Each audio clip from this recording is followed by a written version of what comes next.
Hello, I'm Irene Buck, and back again with a creative conversation recorded by Westport Community Cable at the Westport Council on Aging. And today I am very pleased to talk with Desa VanLaarhoven, the Executive Director of Round the Bend Farm, and Shaun VanLaarhoven, who's the Executive Chef and Kitchen Director. This is a growing story that we're going to talk about today. It's a people story. And I think it's a dream come true story. So without further introductions, Desa and Shaun, welcome. Thank you. We want to hear, all the stories you can tell us about this wonderful place. For those who aren't familiar, Round the Bend is right at the Holy Ghost campground park. Right, you get to the gate that way, so that might give you a connection, and you might give us a little bit more specific, but it's one of the most beautiful spots on the South Coast, so that might be another reason to go visit. So tell us a little bit about the history, which you outlined so beautifully in your annual report.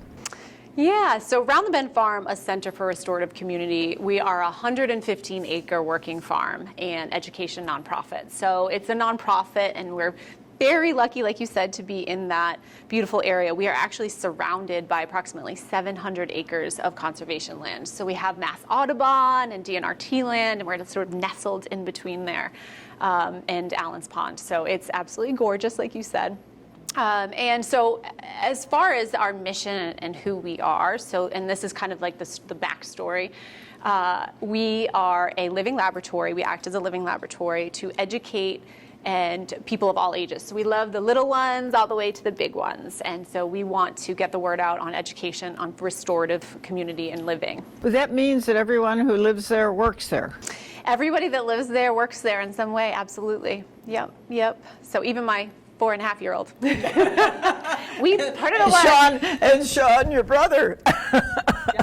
And probably his work is very important to a lot of people. Very important, absolutely. Yep. So our history goes back a long time. I was born into the history of having an amazing brother, and so yeah, we get to work together too. So that's part of our story, and so we obviously love each other because, well, I'm speaking for okay. Well, siblings working together is an interesting story, but the Round the Bend didn't just happen. This is a farming area. Westport is a right to farm. Farms are really important to us in our community, but yours is also a restorative community. And so we probably have to dig a little bit more to understand what that means. Yeah, there's a lot to it, and I guess one of the big things that we talk about in a restorative community is 3 of our tenets. Our value system is around valuing diversity, redefining wealth, and modeling nature. So those are 3 things that we believe is really vital to a restorative community. And we specifically decided to use the word restorative rather than sustainable. That was a very purposeful decision when we came up with the mission statement, Shaun and I, with a collective group of folks. And the word sustainable, we believe, is more of like sustaining what is. Okay. Sustaining, and that's beautiful. There's a lot of beauty to it. But for us, we wanted to restore the land back to a place that we believe is a really beautiful place, like by modeling nature and things like that. We want to restore community in a way that values diversity and values each other, and you have to pay a lot of attention to restore. Yes.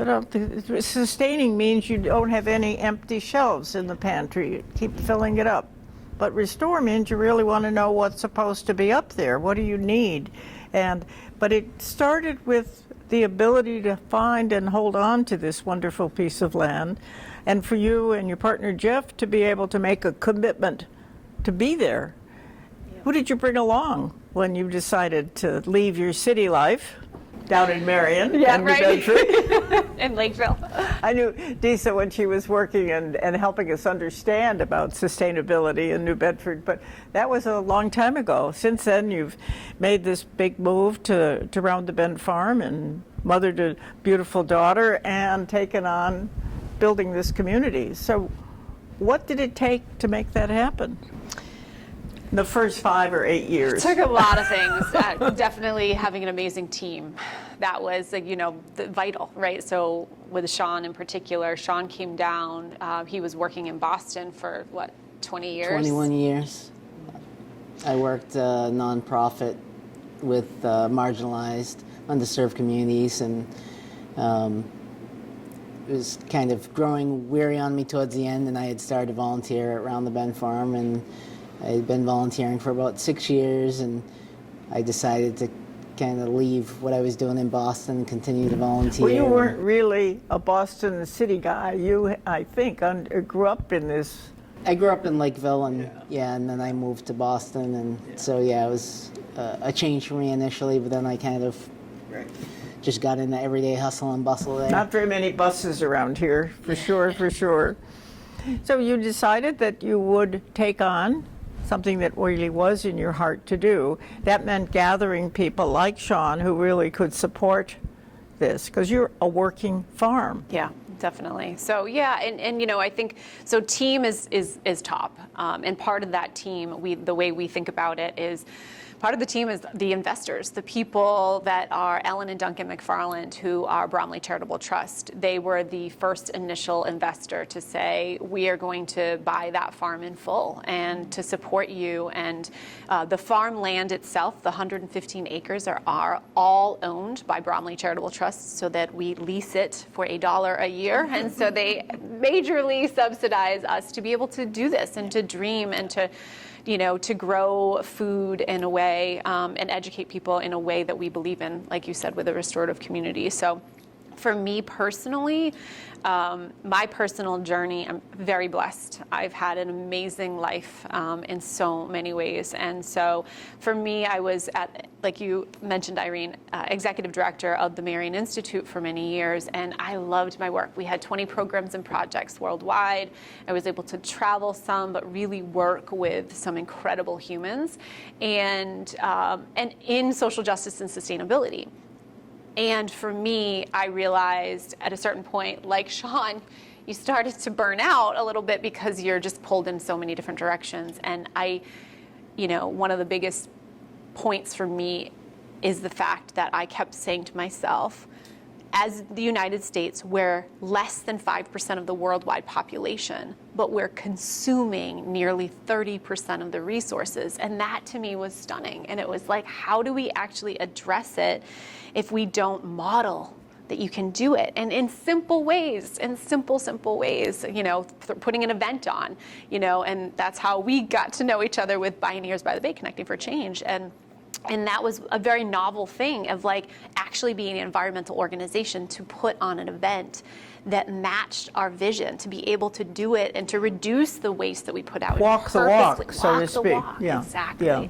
So that's basically Around the Bend. You're walking the ways that it takes to restore the land, to restore the ability to provide food. And over this past traumatic year, which I'm beginning to feel is gone, which is a wonderful feeling, but that was 2020, you were able to really help the wider audience. Manifest Love is the title that I read. A wonderful program. Tell us about how you were able to find and deliver food to 120-some families? 125 families. Yeah. And did you cook all those meals? I did not. I contributed some things to it. Peanut butter making, some homemade granola, homemade laundry detergent. These were boxes of food that came from Round the Bend Farm that went to families in need in the area. Yeah, exactly. And just like Shaun said, so we basically, we were at a team meeting, and, we were dealing with COVID, and it was in March, and we really didn't know what was going to happen. And, the team, we have, like I said, an incredibly diverse, amazing team that thinks about how we can serve the greater good, right? So that's the thing I think that bonds everybody on our team together, is that we realize that we are part of, and we want to be part of the solution. And sometimes we're part of the problem, but we try to be part of the solution as much as we can. And one of the things that came up with, is Jeff mentioned he's like, well, we have a lot of land that we could use to grow food. And as soon as that was said, it was, let's do that. Let's move forward. Fresh food, fresh organic. We're not organic certified, but we are beyond organic the way we practice and put and grow our food. And so it literally took, and it was this amazing situation where I wrote an email to basically 3 organizations that I deeply, deeply respect and that we deeply respect as an organization, the YWCA, North Star Learning Center, and YOU, Youth Opportunity It's Unlimited, all in New Bedford, and we're very close to all, these amazing leaders, and these they're all women. And essentially, it took 2 hours for everybody to respond. I kind of put out an email, was like, hey, would you be interested in partnering with us we would give food, but you would be the conduit. Get it to people. They would be the conduit. And for me, that is huge, because we couldn't do that. We wouldn't have the same respect with their participants. They trust Bernadette Souza. Sure. They trust Gail. They trust Maria. They trust Zoe. And so that leadership has such a vital role, and that all the years of building relationships with these incredible people. I mean, Shaun introduced me to Bernadette Souza years and years ago, and all of that trust was what made it happen, was that we, sort of said, we can do this together. And for me, and what I'm very passionate about getting food and healthy food to people, but I'm even more passionate about education. So how can we truly figure out how to solve these problems? And Shaun did tutorials, like a YouTube video on making laundry detergent. And so in that, we try to infuse the idea of you can do this for an economical price. You can do this that's better for the environment, because you're not adding these terrible fragrances and things like that. So it's the idea is teaching people how to do this in a way. Yeah, all of that got passed over from the 40s, because I'm old enough to remember where people were doing laundry in a tub with a wringer, and the changes in society to make it possible for people to not have to spend that much labor has also made too many shortcuts about knowing what you're doing. There's a lot of things you just have no idea about. How do you make laundry detergent? Well, I bet a lot of people wouldn't be able to answer that question, but they now have a YouTube, right? And they probably know more about YouTubes than they do about laundry. Did questions come from the people that you provided the food to about, where's this food come? This is really fresh. How do I get this? We know about farm markets. And most of the towns around here have a place in the nicer months that you can go get some fresh tomatoes or lettuce or lots of things. But did they say, where is this place? Did they want to know more than it's my food? Did you get questions that you had to scurry around? So every week they got an informational sheet that told them what they were getting in their share and where it came from. And they also got usually a recipe, so they would know how to use some of the ingredients in case they're unfamiliar. Something that was beautiful for us to see is that the organizations would send us back pictures or quotes or actual recipes that people found within their communities that they were able to make from what they received, which was beautiful. So when you talk about a working farm, you were more than a working farm. You were producing the food, but you were also getting it right to the table. And that must make you feel really wonderful about it. Yeah, it was amazing. And truly, without the partnership, and all of these amazing organizations did a piece of it. So for instance, North Star sent their van. We used their van, and Zoe, who is director of innovation there, literally was the person picking up the shares twice a week and delivering it to all of these amazing people. And so And then YWCA did an incredible job of translating. So all of our letters every single week were translated in Spanish and Portuguese. So we would make sure that, that it was accessible all around. And then YOU, and Bernadette Souza did everything. She just runs around and does everything for the world. She's an amazing human. They all are absolutely stunning human beings. And Bernadette literally integrated it into YOU. So she hired a chef, this amazing woman named Shell, who was taking the share with the kids that came into this after-school program that's based on riding bicycles and getting to know their city and physical activity, and then brought this nutrition element into it. And so then they have this beautiful array of food, and they made, they make the recipe, and then they made a bunch of other recipes. Yeah. And then the kids were able to bring home a thing of food, a bag of food, whether, we put in, like Shaun said, homemade peanut butters. We did also every type of vegetable, a lot of vegetables that you can imagine that we could grow. And then, sometimes we'd put in pasture-raised pork or cheese, that we were able to purchase everything from the local economy.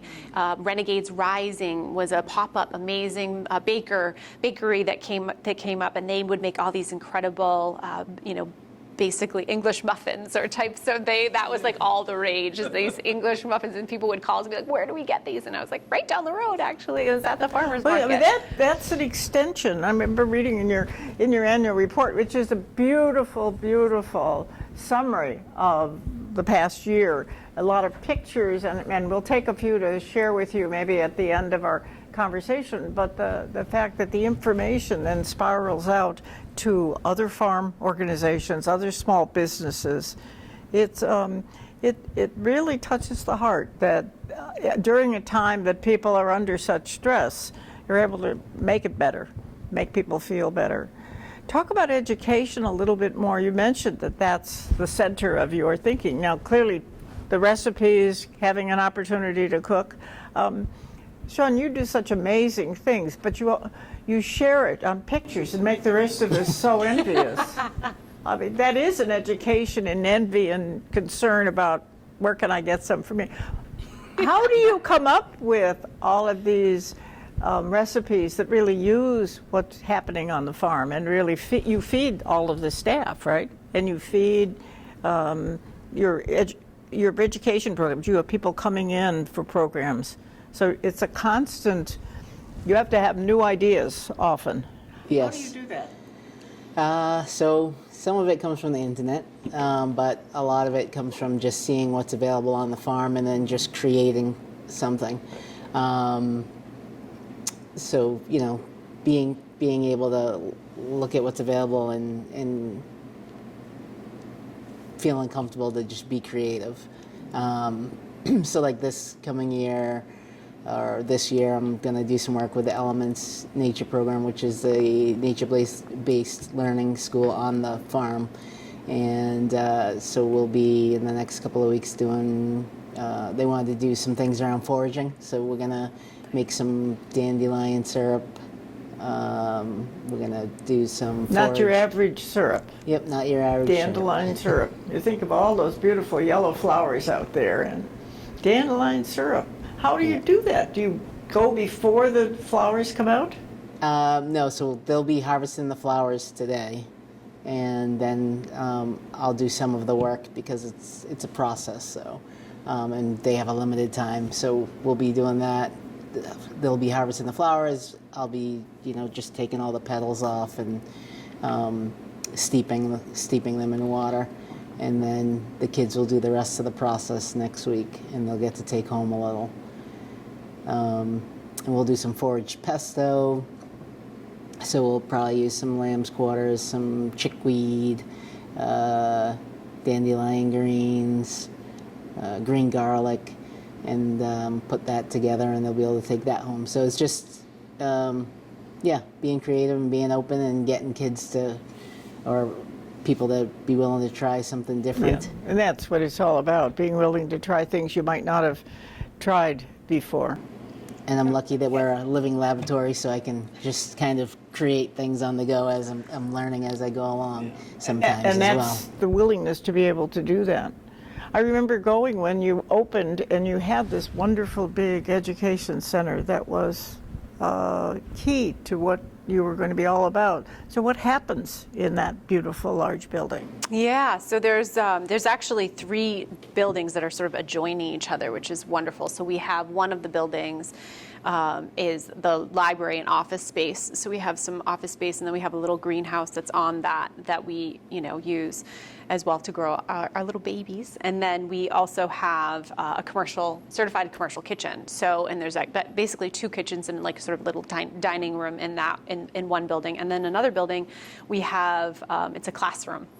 And so we can fit non-COVID times, we have a permit for 160 people inside that space. So you can really, run all sorts of different types of education, opportunities there. And, one of the things that we do tons of overt education, like, before COVID, happened, and again, we're still kind of babies, we really became a nonprofit in 2015. So we're still, 2013, we officially bought the land, but 2015, so we're still young.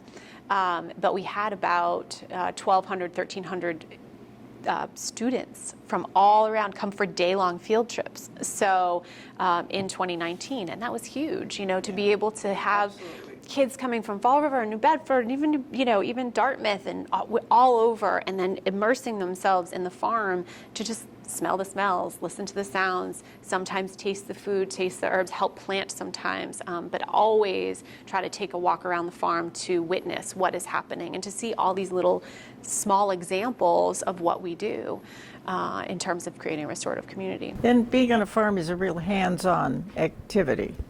Looking at animals through cages or from the car window is just not the same as being able to see them right there where you can almost touch them or maybe feed them a little. Yeah. So to have that many students, I'm thinking that when we're able, you'll be able to bring more and more students out. Absolutely, and we're already scheduling out. We finally, in April, just a few weeks ago, we were able to open our doors for our first open farm day of the year that was actually open, and it was wonderful. Even it was a dismal, rainy day, but it was amazing how many people, about 130 people showed up, and from 10 to 2. So it was nice and spread out, and it felt really good, but it was amazing to feel the people back on the farm, and it just Talk felt about open right. farm days. What happens if I decide I want to go up? I have to be there by 10. Yeah. Not before 10, but at 10, but I can stay for an hour or two. What would I be seeing or doing? Or eating? So it's every third Saturday of the month, so from here on out, so every third Saturday from 10 to 2. Do you want to talk about Open Farm Day a little bit? Yeah, so from 10 to 2, and there are a couple tours given around the livestock, the gardens, the greenhouses, the green features of the buildings. We offer food, so we have grass-fed burgers, we have non-GMO pork, we have a homemade black bean burger offered, and the black beans were grown by folks on the farm. And yeah, it's a great day. We sell a lot of things that are local, such as Nils's herbal teas and botanicals. She's got a table there. So she has her own area on the farm that she gets her herbs grown, tea stuff, and dries them and makes tinctures and teas and salves that she offers. Whatever produce we have available on the farm is also available.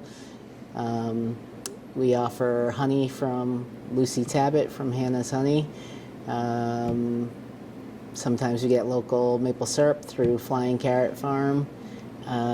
We have a free table that tends to be popular amongst people. When you take a tour around the Bend Farm, you're not going necessarily around. You're going right down to the ocean. The edge of the property is right on the water. And I remember taking a walk. It's a long walk, but it's an amazing walk to see the world from the buildings all the way down. So it's just the walk itself is a reminder of what a gorgeous part of the world this is. So the third Saturday of every month. Yep. You'll be there waiting for us. We will be there, and we actually we're now designed so that we can have a tour every hour at least, because it's been so popular to kind of fill out, and we and we sort of try to guide it a little bit. So some will be more around livestock, some would be an overall general farm tour to see our gardens, like Shaun said, the livestock, the barnyard, the tiny houses and things like that. We can walk around, and then some are just based on the garden. So we try to list it out on our website too. Consider it accessible if someone wasn't able to do a lot of walking or needed some assistance? Yes, definitely. And we actually purchased a golf cart years ago, an electric golf cart, so that we could do that too. So we can actually bring people around. But yes, we would definitely do have accessible paths. Well, I think I said when we started that it's a growing story, and you've been talking about all the things you've been growing, but clearly Round the Bend has a long ways to go because you're learning all the time about how it fits in this area. I said it's a people story, and we haven't begun to mention all the people that work with you, but if you open your annual report, there's a lot of people involved in this, and clearly even more coming to visit all the time, plus all the people you've been feeding over the past year. And the final part that I could see is a dream come true. It's pretty nice at your point in life to be part of a dream come true. Yes. Do you have dreams for the future? I always have dreams, and I will keep dreaming. And that's what I always said. I have a clipboard full of goals and dreams, and there's so many things that that we keep doing and keep thinking about. And once you have one dream, you just kind of keep dreaming. Yeah, they feed off of each other. Exactly. Yeah. But you feel well received by the farm community? Do you feel that what you're doing, clearly it's a little different. Somebody who has a farm, a dairy farm or a different kind of farm, all these small businesses that have sprung up because of the farms, do you feel that they understand and work together? Is there a kind of connectedness going? Yeah, I think so. I mean, there's some amazing farmers, like you said. I mean, the fabric of the community has been based on farming and production with hands, and so many beautiful things. So, yes, I do. I mean, I think that one of the things that we try really hard not to do is to compete, as being a nonprofit and subsidized in a way, to really understand that power and to say, how can we spread the love? And so part of what you were talking about earlier and is the fact that, I mean, we spent close to, $70,000 last year on other farms, on other producers and things like that. So taking our, access to wealth and access to, and trying to spread it around in a way that meets our vision and supports these amazing individuals doing this work. So yeah, that's one of the things that we really think about. And the reason it sort of took us a little longer to start the Manifest Love project was part of the reason we did it during that time was, if you remember what March and April looked like last year, CSAs were full. People were really trying to secure food, secure where their meat was coming from, making sure that they, were getting. And so all of a sudden, all these farmers and our farmer friends that we love and adore were doing really well. And because we worry about them. We worry a lot of the young farmers, between the ages of 25 and 50, a lot of them don't own their land. They're leasing their land. They are, and a lot of the older farmers out there, they own it. And so that's their retirement. They can sell their land, and that's their retirement. The finances make a difference. Just like anyone who had a small business over the past year, it was a lot of praying, a lot of hard work to make sure that you could survive somehow. But I think the ability to be aware of your dream and how it impacts on others is a real compliment. So I want to compliment you both. I think if you want to know more about Round the Bend, third Saturday is a good time to do it, and we'll make sure that you have a phone number to connect, and I'm sure if you'd like a copy of their annual report, and they have some, they'd be happy to share with you, because it's a big story. Thank you both for coming and talking with us today, and I look forward to joining you again one of these days at the farm. Thanks so much. Thanks, Irene.